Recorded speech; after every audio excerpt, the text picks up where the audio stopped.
when I came along, we went up to St. George's School on Fraser Street.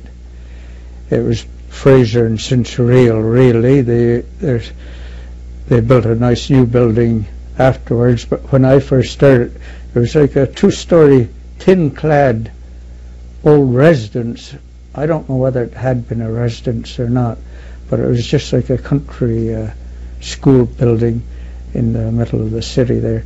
And so to get there, we had to walk a half mile to the streetcar line, then take the streetcar line way down to Crown Street and up Abram Hill and out John Street and up Desirab or Maple Avenue in those days to our school. So it was a roundabout way. It took about an hour to make the trip. Now and then we'd get off the streetcar down on Hermine Street in Saint-Sever and take the steps up the hill de la Verne, about 300 steps up, so we didn't like to do that too often, but it was a very shortcut and saved about a half hour. If we were late, we'd do that way to get to school. How many grades did this school contain? At first, the old St. George's School was only 2.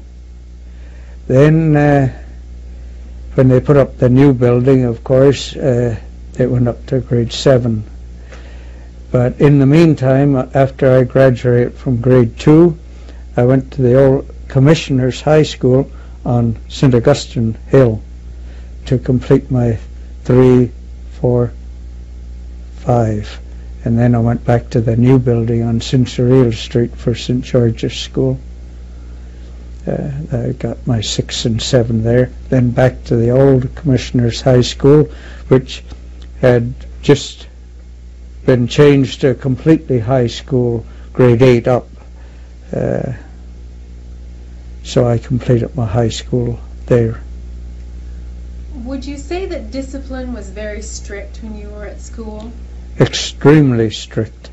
We had a good principal in Mr. Walker, Miles G. Walker.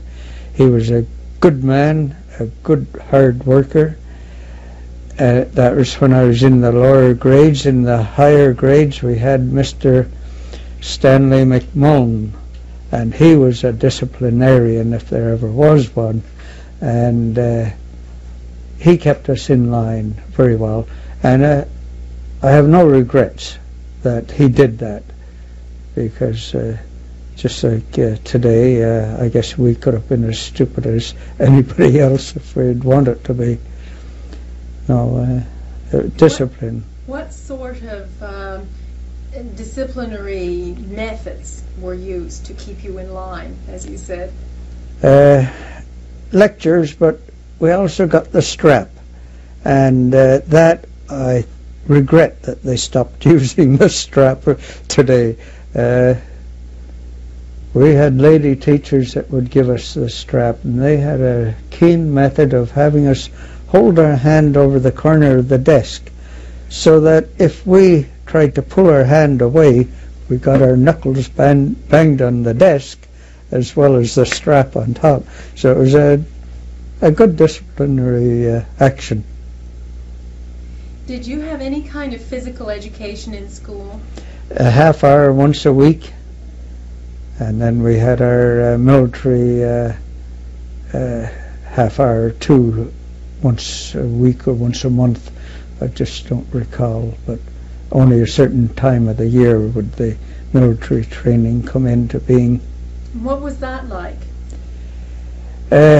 Mainly getting us to march in time, but it was also calisthenics to teach us to how to walk properly, hold our chest up and keep our chin up, and I think that shows in a lot of folks today that when they're speaking, they drop their chin down against their chest, and it closes off their vocal cords.